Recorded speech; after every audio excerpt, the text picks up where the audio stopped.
And for the latest over at the Senate, we have mobile journalist Merrimon Reyes. Merrimon, ano ang bago dyan?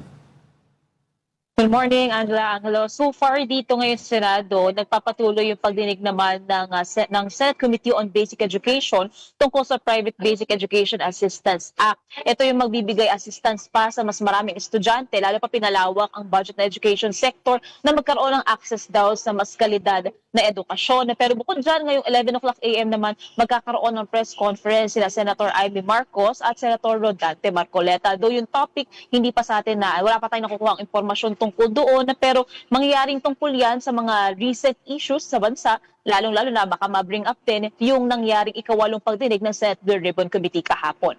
Oo, bakit daw wala si Senator Amy kahapon sa Senate Blue Ribbon?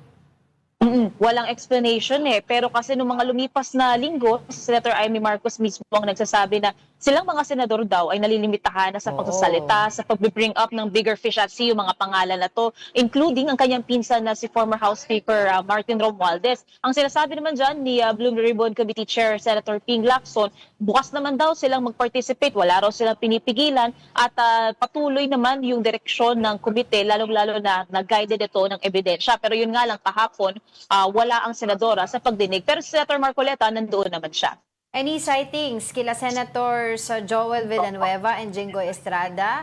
And meron ba sila mga pahayag doon sa, kaka-release lang ng, kaka-surrender lang no, kahapon ni former Senator Bong Revilla sa mga police regarding his involvement nga sa flood control project? Sama mo na si Missing Bato.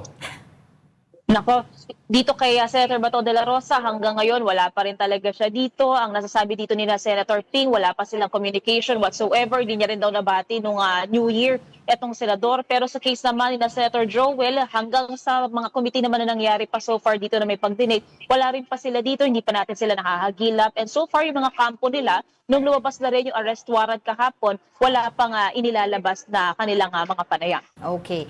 Kahapon may dalawang babae na witness supposedly nagsasabi na yung link nga ng pagbili ng property kay former House Speaker Martin Romualdez and the Discayas, nasaan sila ngayon? Para sa safety nitong dalawa, una, pumunta sila sa pagdinig ng Blue Ribbon kahapon na nakatakip, nakasombrelo, nakamask sila at may alias sila na Joy and Maria. Pero ang sabi naman ni Senator Ping, meron naman silang information nitong dalawang tumestigo. So far, noong in-excuse na sila sa pagdinig, hindi natin nalaman yung whereabouts and para rin daw yun sa safety and security nitong dalawang tumestigo. Itong dalawa kasi yung staff na dating nagte-tenant din doon sa property, sila itong mga na-evict na sinasabi kakailanganin na raw yung property na to. Doon sa kanila napakilala yung contractor na nagbanggit na yung dating House Speaker ang bagong may-ari na ng property na yon. Pero ang sabi kanina ni Senator Ping kahapon, gagamitin lang daw muna nilang bilang lead etong mga alegasyon, lalo pat dinenay naman ni Curly Descaya yung naturang transaksyon. Okay. Yung isa, si Pakanan.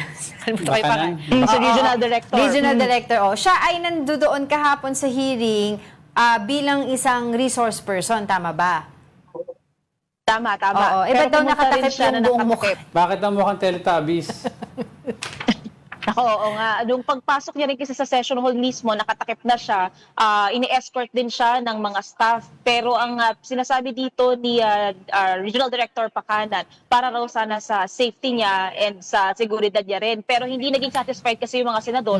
Even si Senator Kiko Pangilinan, sinabi na public official siya. So parang hindi na raw kailangan takpan yung mukha nito. Kaya doon niya tinanggal yung nasa may mukhang bahagi lang ng kanyang kasuotan, pero suot niya pa rin yung pinakabuong parang bakalaba yung suot niya.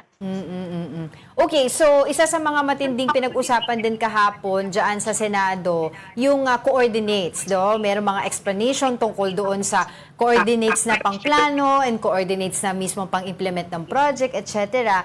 And kamusta yung naging huling usapan doon? Ano yung naging investigasyon nila, resulta ng investigasyon regarding that? Ang pinaka-sinabi dito ni DPWH Undersecretary Arthur Bisnar, sa 30,000 kasi na flood control projects from 2016 to 2025, ang na-inspect na raw nila ay over 10,000. Dito sa 10,000 na to, ang na-declare na raw nilang non-existent ay 252. So, pero since may developments na ganito, na merong coordinates na ibinibigay sa planning stage, tapos may coordinates during the implementation naman nitong mga infra projects, baka kakailanganin daw nilang mag-restart kasi baka ang nangyayari, kaya na-flag nila na ghost or non-existent yung ilang mga proyekto dahil maling coordinates o maling lokasyon yung kanilang napuntahan. So medyo may rectifying ngayon na ginagawa ang DPWH para lang ma-justify talaga kung non-existent or existing naman itong mga proyekto, sadyang mali lang daw yung lokasyon na kanilang napuntahan. Okay. Si ano pala si former Secretary Bonoan? Siya ba ay under the custody of Senate o hindi naman kasi hindi ko maalala kung na-contempt naman siya kahapon, hindi yata. Nasaan ba siya ngayon? Hindi.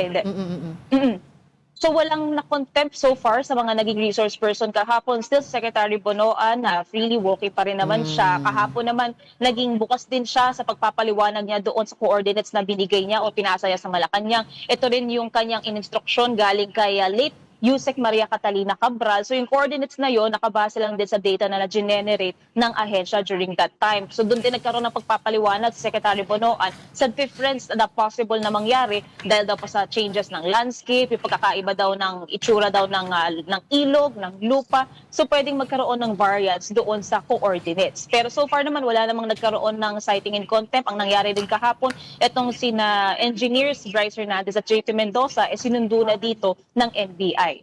Alright. Alright, thank you for that. Mobile journalist Mary Mon Reyes reporting live from the Senate.